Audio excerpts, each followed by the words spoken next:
같이 또 함께 실물 교훈의 이야기를 나눠보도록 하겠습니다. 이번 주까지 하면 이 실물 교훈 책을 다 이제 공부하게 될 것 같습니다.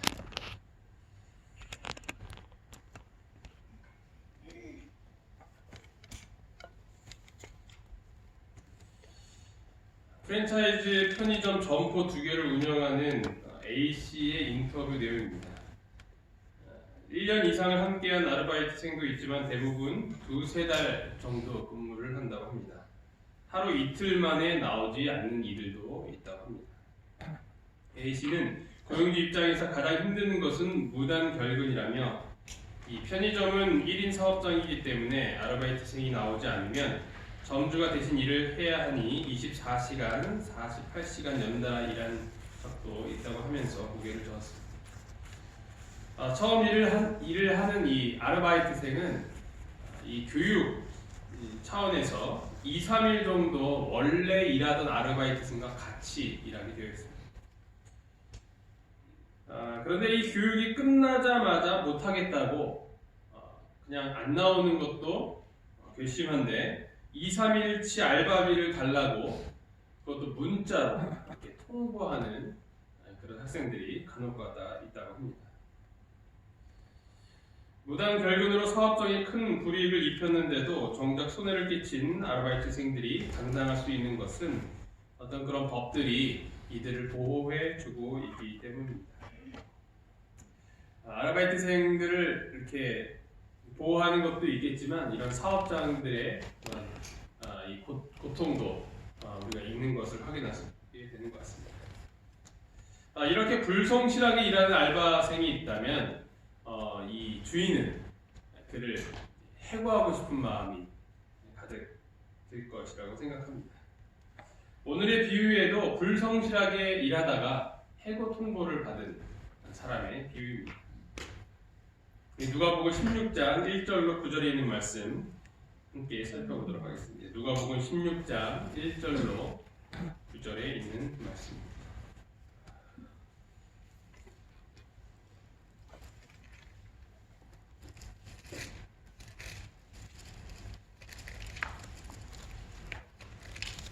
누가복음 16장 1절로 9절에 있는 말씀 함께 읽어보도록 하겠습니다. 또한 제자들에게 시작. 또한 제자들에게 이르시되 어떤 부자에게 청지기가 있는데 그가 주인의 소유를 낭비한다는 말이 그 주인에게 들린지라. 주인이 그를 불러 이르되 내가 내게 대하여 들은 이 말이 어찌 됨이냐. 내가 보던 일을 세마라. 청지기 직무를 계속하지 못하리라 하니 청지기가 속으로 이르되 주인이 내 직분을 빼앗으니 내가 무엇을 할까? 땅을 파자니 힘이 없고 빌어먹자니 부끄럽구나. 내가 할 일을 알았도다. 이렇게 하면 직분을 빼앗긴 후에 사람들이 나를 자기 집으로 영접하리라 하고 주인에게 빚진 자를 일일이 불러다가 먼저 온 자에게 이르되 내가 내 주인에게 얼마나 빚졌느냐? 말하되 기름 100마리니이다. 이르되 여기 내 증서를 가지고 빨리 앉아 50이라 쓰라 하고 또 다른 이에게 이르되 너는 얼마나 빚졌느냐? 이르되 밀 100석이니이다. 이르되 여기 내 증서를 가지고 80이라 쓰라 하였는지라. 주인이 이 옳지 않은 청지기가 이를 지혜 있게 하였으므로 칭찬하였으니 이 세대의 아들들이 자기 시대에 있어서는 빛의 아들보다 더 지혜로움이니라. 내가 너희에게 말하노니 불의의 재물로 친구를 사귀라. 그리하면 그 재물이 없어질 때에 그들이 너희를 영주할 처소로 영접하리라. 예수님의 비유 중에 조금 고개를 갸우뚱하게 하는 비유 중 하나라고 할 수 있습니다. 이 부자에게 있었던 청지기는 옳지 않은 청지기였습니다. 불의한 청지기였던 것이죠. 왜 불의한지는 1절에 보면 우리가 확인할 수 있습니다. 이 청지기는 바로 주인의 소유를 낭비하였기 때문입니다. 그는 주인이 맡겨진 이 일을 제대로 처리하지 못했습니다. 그래서 그는 더 이상 그 직무를 계속 해낼 수 없는 처지에 이르게 되었던 거죠. 이 사람은 곧 실직자가 될 운명에 처해 있었습니다. 그는 다른 일을 할 만한 능력이 되지는 않는 사람이었던 것 같습니다. 그렇다고 구걸하기는 싫었던 모양입니다. 그래서 그가 생각해낸 방법은 무엇입니까? 바로 사람들의 마음을 사서 그들의 집으로 영접되는 것이었습니다. 그러기 위해서 그가 할 수 있는 일이 무엇이었는가? 그들에게 은혜를 베푸는 것이었죠. 그런데 웃긴 것은 그가 자신의 돈으로 한 것이 아니라 누구의 돈으로 한 거예요? 주인의 돈으로 그렇게 했다는 것입니다. 빚진 자를 일일이 불러다가 빌려간 그 금액을 해서 탕감을 해주는 거예요. 그런데 이 청지기가 이 일을 하는 그 절차가 웃깁니다. 빚진 사람한테 네가 얼마 빚졌느냐라고 먼저 물어봅니다. 그거 원래 누가 알고 있어야 돼요? 누가 알고 있어야 돼요? 이 청지기가 알고 있어야 돼요. 그게 청지기가 하는 일이에요. 그렇죠? 그 질문 자체가 웃긴 거예요. 그러니까 이 청지기가 얼마나 일을 못했는지를 우리가 확인할 수 있는 것이죠. 우리가 누군가에게 무엇을 빌려주면 그것을 꼭 기억을 해야 합니다. 한두 사람이라면 모르겠지만 인원수나 금액이 많다면 당연히 어딘가에는 꼼꼼히 적어놔야 한다는 것이죠. 그 일을 누가 했냐면 바로 이 청지기가 하는 일이었던 것이죠. 주인의 재산을 관리하는 자였기 때문입니다. 그렇게 적어놓지 않으니까 어떻게 되는 거예요? 누구한테 빌려주는지 모르니까 계속 그 소유가 낭비가 되는 거였던 것이죠. 빌려가 놓고서는 입 싹 닦으니 손해가 막심해진 것입니다. 그는 정말 잘릴 만한 사람이었습니다. 어쨌든 그렇게 빚진 사람들을 다 데리고 와서 원래 빌려가는 것보다 더 적게 갚도록 해주는 것입니다. 여기 보면 이 6절에 보면 이 기름 100마리 가져간 사람을 몇 마리라고 고쳐 쓰라고 하고 있어요? 50마리. 7절에 보면 이 밀 100석을 80으로 고쳐주는 것이었습니다. 이 성경의 이 말이라는 단위는 대략 40리터라고 합니다. 40리터. 100마리면 이 몇 리터냐면 4,000리터입니다. 어떤 기름인지는 제가 잘 몰라서 이 식용유를 한번 봤더니 이 18리터짜리 통에 들은 기름이 대략 3만 원입니다. 3만 원. 우리나라 돈으로. 이 리터당 얼마냐면 1,660원입니다. 휘발유보다 좀 비싸네요. 계산해 보면 약 660만 원입니다. 그걸 얼마치 빌려갔다라고 쓰라는 거예요? 660만 원이니까 300만 원 정도, 330만 원으로 고치라는 것이죠. 300만 원 넘게 깎아준 거예요. 고마울까요? 고마우지 않을까요? 고맙죠. 300만 원이면 정말 한두 달치 월급이라고 할 수 있는 것이죠. 이게 등유라고 해도 1리터 한 970원이라고 합니다. 그러면 380만 원 정도 되는데 역시 그래도 190만 원 정도. 그러니까 2, 300 정도는 한 달 월급치 정도는 깎아준 거예요. 그런 식으로 이제 자신에게 고마워할 사람들을 한 사람씩 만들어간 것입니다. 그렇게 친구들을 많이 만들면 나중에 자기가 실직하여도 도움을 받을 수 있을 것이라고 생각했던 것입니다. 똑똑한가요? 네, 똑똑합니다. 굉장히 똑똑한 거예요. 그런데 왜 그렇게 똑똑하게 일은 못했을까요? 참 의문입니다. 이 누구 마음대로 이렇게 깎아줬어요? 그것도 자기 마음대로. 주인 허락도 안 받고. 참으로 괘씸한 일이긴 했지만 사실 그는 이미 그 괘씸값을 받아버린 사람이었습니다.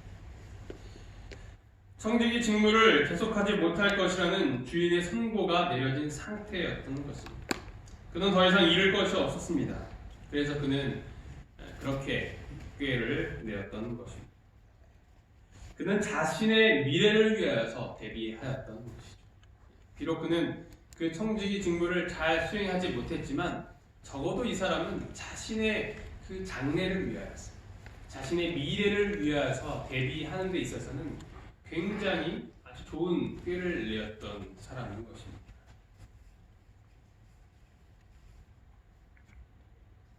이 불신실한 종은 다른 사람들까지 자기의 불의에 참여하도록 만들었다.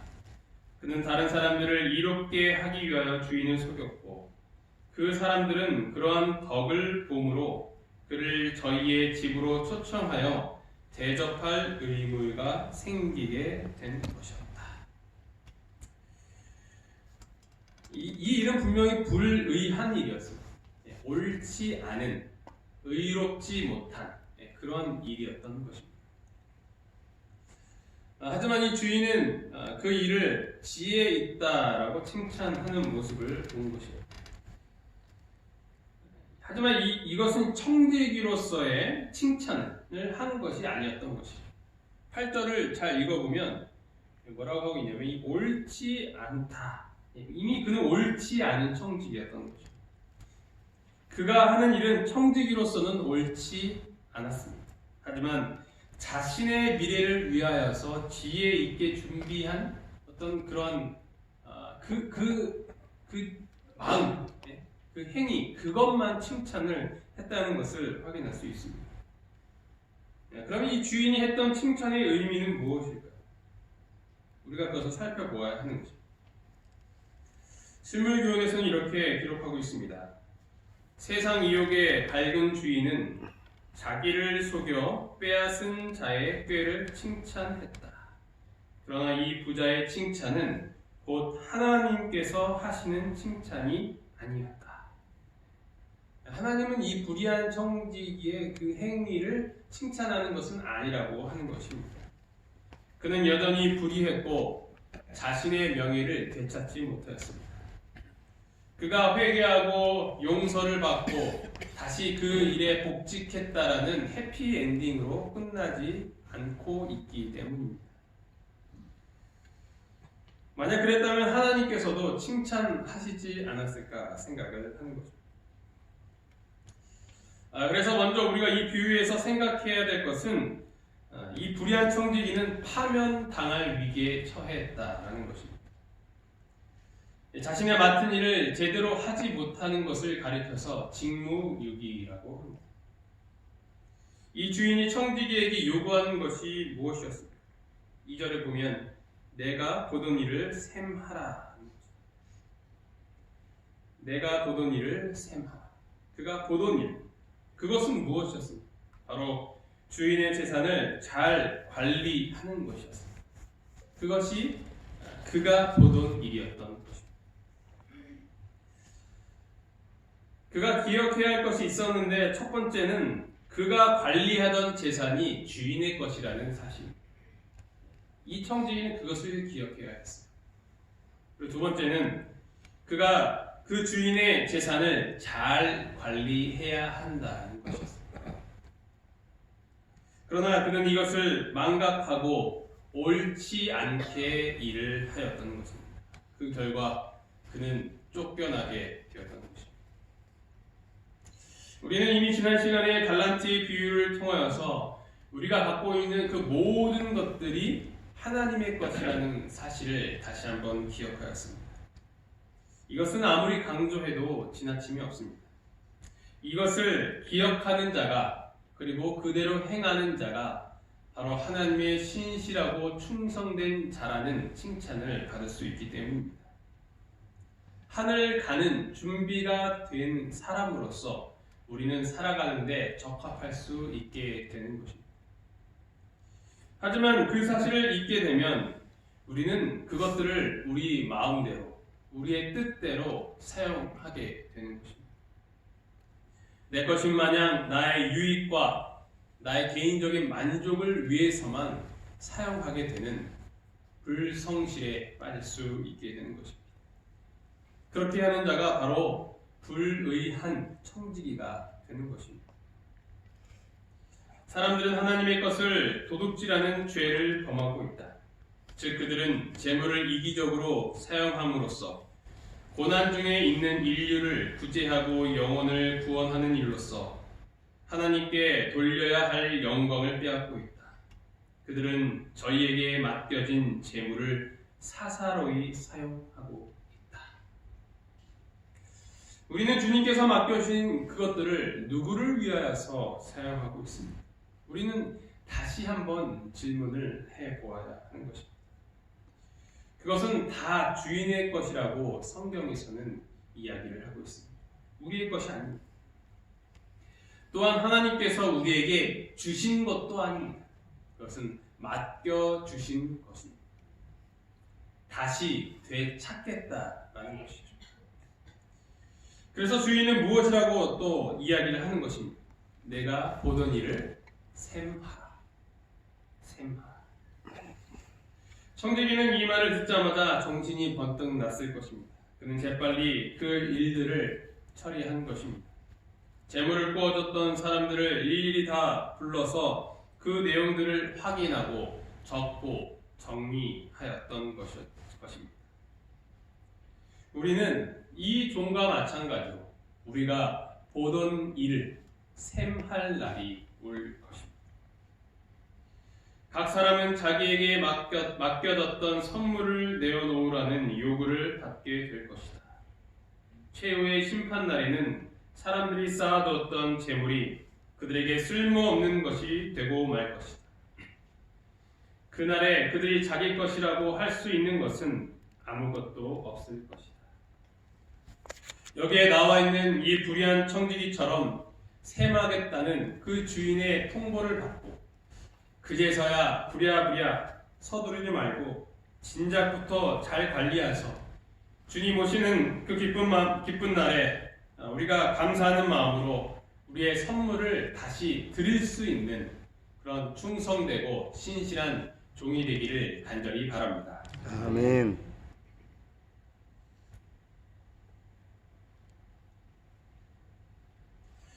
예수님께서는 이 비유를 드시면서 이와 같이 말씀하십니다.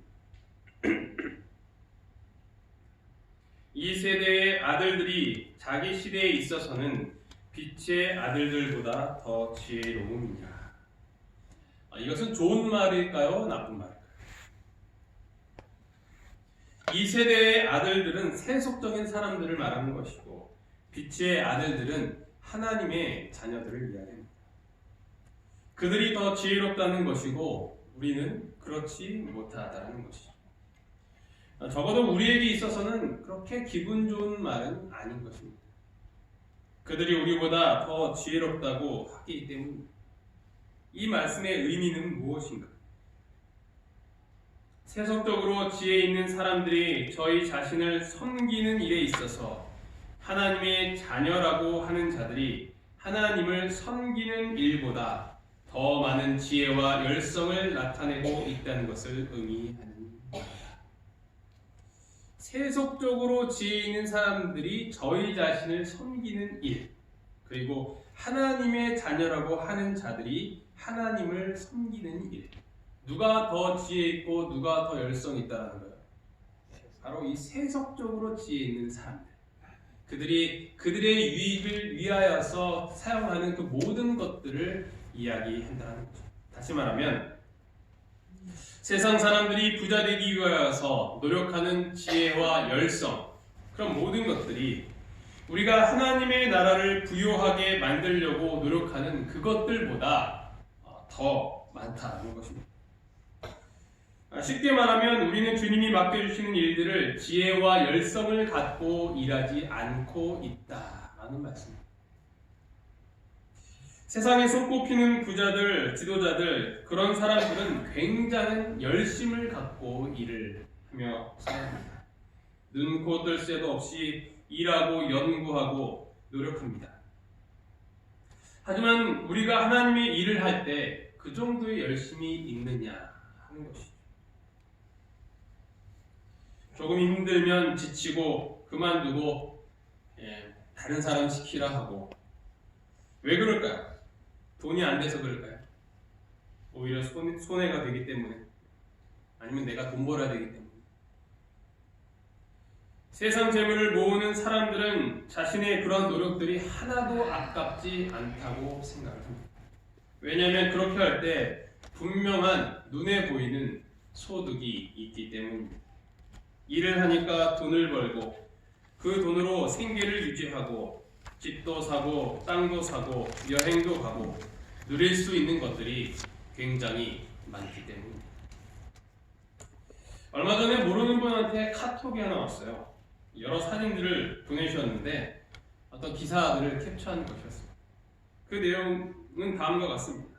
세계적 명품 도시 향하는 새만금, 투자 러시 이어진다. 새만금 대형 공사 보따리 풀린다. 무슨 말인가요? 부동산 투자라는 거예요. 그분은 제가 목사라는 걸 알고 계시더라고요. 예전에 한번 보내시길래 저 이런 거 관심 없으니까 안 보내셔도 됩니다. 또 까먹으셨는데 계속 보내시더라고요. 제가 별 반응이 없으니까 계속 보내셔서 이건 안 보내셔도 좋을 것 같습니다라고 이렇게 말씀을 드렸습니다. 또 제가 또 말씀하니까 또 그 새만금 또 이렇게 검색하시면 안 됩니다. 그 정말 좋으면 자기들이 하겠죠. 그런 건 정말 머리 좋은 사람들만이 하는 것이 아닌가 저는 생각을 합니다.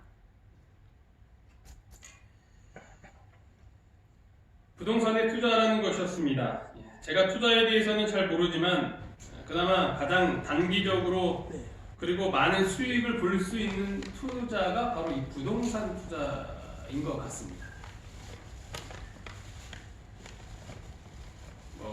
여기는 이제 아파트 그런 것도 포함이 되겠죠. 위치 좋은 곳을 이렇게 사 놓으면 몇 년이 지나면 몇 천만 원 혹은 몇 억씩 이렇게 뛰기 때문에 좀 월급쟁이들이 몇 푼 모아가지고 어디에 은행에 넣고 이래서는 이렇게 못 불리는 것 같아요. 소위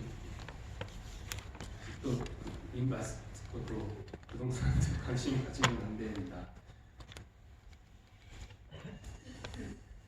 여기 계신 분들 중에서는 또 이런 것들로 큰 덕을 보는 분들이 많이 있을 거라고 생각합니다.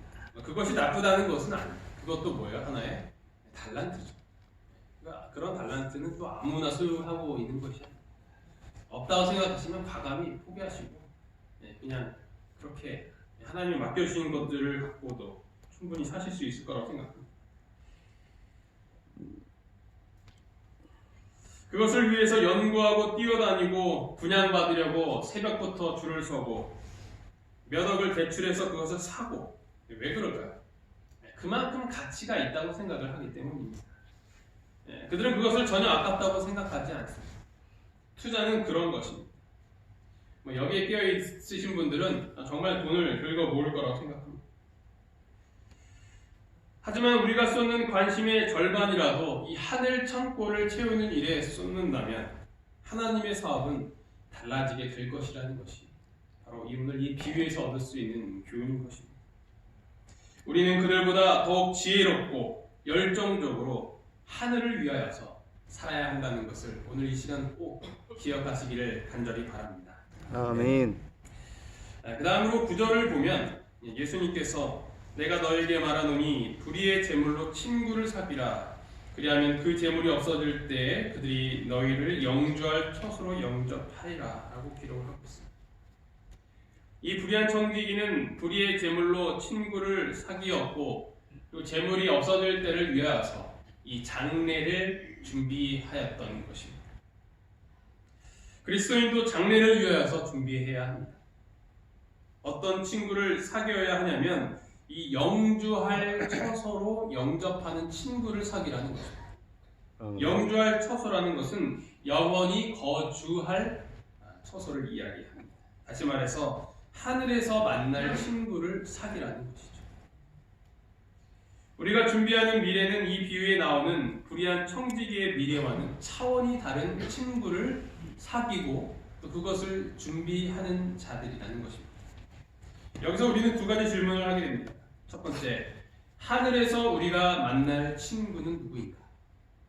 하늘에서 만날 친구는 두 번째, 그리고 그 친구를 어떻게 하면 사귈 수 있는가? 그 답을 실물 교훈에서 정확히 찾을 수 있습니다. 하나님과 그리스도와 천사들은 괴로움을 당하는 사람들과 고생하는 사람들과 죄에 빠진 사람들을 위해 봉사하고 계신다. 그대가 이 일을 위하여 그대 자신을 하나님께 바치고 하나님이 주신 선물을 이 목적을 위하여 사용하게 된다면 그대는 하늘 천사들과 협력하게 되는 것이다. 그대의 마음은 그들의 마음처럼 동정심으로 고동치게 될 것이며 그대의 품성은 천사들의 품성으로 화하게 될 것이다. 영원한 성소에 거하는 천사들이 그대에게 낯설지 않을 것이다. 이 세상의 재물이 다 없어질 때에 하늘 집의 문지기들이 그대를 환영하여 맞아들일 것이다. 아멘. 하늘에서 우리를 영접하는 친구가 누구라고 이야기를 하고 있습니다. 네, 그것은 바로 천사들이거죠. 천사들이 우리를 그 영원한 처소로 영접하는 친구들이라는 것입니다. 그들을 사귀어야 한다는 것입니다. 그것이 바로 우리가 장래를 위하여서 준비하는 일인 것입니다. 그리고 그들을 사귀기 위해서는 어떻게 해야 되는가? 바로 우리가 맡은 재물과 노력들을 영혼 구원을 위한 그 봉사하는 일에 참여해야 한다는 거죠. 왜냐하면 그 일이 누가 하는 일이기 때문이에요. 하늘 천사들이 하는 일이기 때문입니다.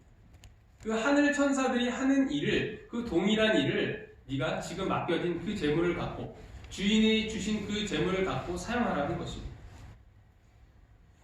우리가 하늘에 가면 우리는 이미 그들과 친구가 되어 있다라는 것입니다. 왜냐하면 이미 이 땅에서 낯이 익은 사이이기 때문에 어색하지 않은 것이죠. 함께 일해본 경험이 있는 것입니다. 낯이 안다고 나랑 같이 열심히 일했다고 그 받았던 그 달란트를 그 불우한 사람들을 위해서 다 이렇게 쓰고 교회 사업을 위해서 영혼구원 사업을 위해서 한 자들 나랑 같이 일했다고 하면서 기쁘게 맞아들이는 것이죠. 이것을 한 단어로 줄이면 동료애라고 할 수 있습니다. 네. 정신 차리시라고 불지 마시라고. 그것이 동료애라는 것입니다.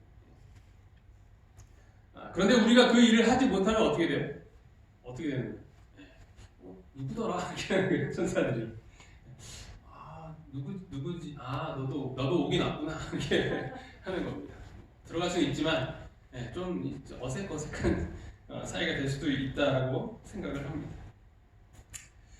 불의한 청지기가 주인의 재물로 주인의 빚을 졌던 자들을 친구로 삼아 생계를 준비하였던 것처럼 청지기 된 우리도 주님의 재물로 고통 중에 있는 영혼을 도움으로 천사를 친구로 삼아 영원을 준비하는 것입니다. 따라서 이 불의의 재물에 비유해서 우리가 얻어야 할 교훈은 우리 모두는 결코 불의한 청지기가 되지 말아야 한다는 것입니다. 그리고 그 맡겨주신 재물은 나를 위하여서가 아니라 영혼 구원 봉사를 위하여서 모두 사용되어야 한다는 것입니다. 이런 자가 주님 앞에 의로운 청지기, 옳은 청지기가 될 수 있다는 내용입니다. 이것이 바로 주님이 맡겨주신 것들에 대한 우리 모두의 책임입니다. 이 비유의 교훈은 모든 사람을 위한 것이다. 각 사람은 그리스도를 통하여 받은 은혜에 대하여 책임이 있다.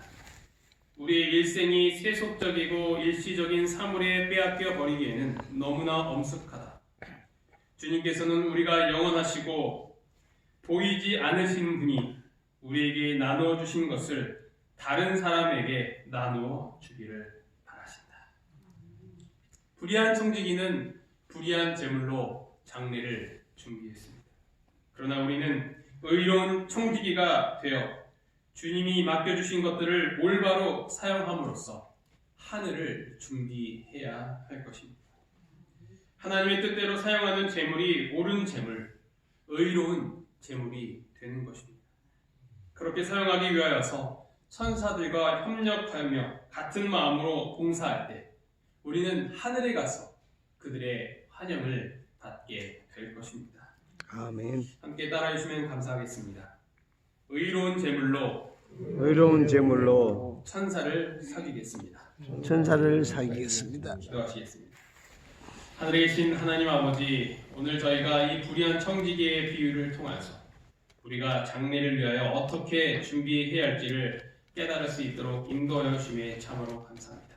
아멘. 아버지, 저희가 그동안 불의한 청지기로 살았더라면 지금이라도 회개하고 주님의 의로운 청지가 될 수 있도록 주님 함께하여 주시옵소서. 아멘. 그리하여서 주님의 뜻대로 그 재물을 사용하고 그 재물을 다른 사람들에게 나눠주며 영혼 구원 사업에 최선을 다하는 자들이 될 수 있도록 인도하여 주시옵소서. 아멘. 그래야 저희가 하늘에 갈 때 그곳에 수많은 천사들의 환영을 받으며 기쁜 마음으로 그 하늘 문을 들어갈 수 있도록 주님 함께하여 주시옵소서. 이 아멘. 모든 말씀 예수 그리스도 이름으로 간절히 기도합니다. 아멘.